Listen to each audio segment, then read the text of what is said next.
Jésus-Christ est le même, hier, aujourd'hui et éternellement. Hébreux 13, le verset 8.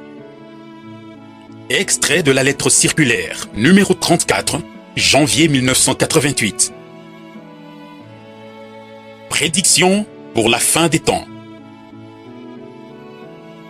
En 1933, frère Branham eut la vision de la fin des temps. Les deux dernières choses qu'il est mentionnées concernant le renouveau général de l'Église catholique romaine et la destruction de l'Amérique. Chacun sait que l'Église catholique mondiale jouit actuellement d'une grande célébrité et que le pape voyage et ensorcelle le monde entier. Il se laisse aduler aussi bien par les chrétiens que par les musulmans et les hindous, de même que par tous les systèmes religieux et politiques. Récemment, même l'État d'Israël a recherché ses faveurs. L'évolution religieuse spirituelle qui a eu lieu depuis le Second Concile du Vatican, 1962 à 1965, a déjà provoqué un tournant décisif, chose qui cependant n'est visible qu'aux croyants consacrés à Dieu.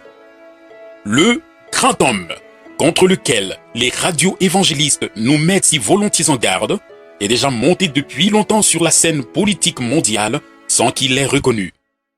Sa puissance et son influence s'étendent dans tous les domaines de ce monde.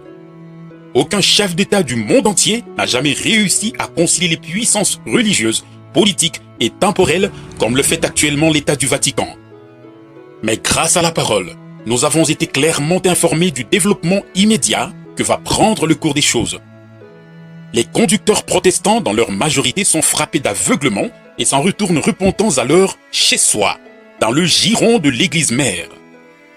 Cependant, celui qui est né de Dieu s'en retourne à Dieu et à la proclamation de l'évangile de Jésus-Christ, qui est seul sanctifie.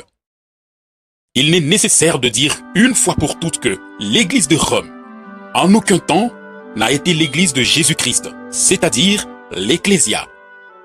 Comme de tout temps, maintenant encore seul un reste, un petit groupe, reconnaîtra la fausseté de ce système non biblique et en sortira. Les vrais enfants de Dieu retournent à la proclamation originelle apostolique qui est sortie de Jérusalem. Ils se détournent ainsi automatiquement de l'idolâtrie païenne romaine pour retourner au vrai culte divin. Notre mère n'est pas Rome, mais bien la Jérusalem céleste. Le verset suivant nous concerne. Mais la Jérusalem d'en haut est la femme libre qui est notre mère. Galates 4, le verset 26.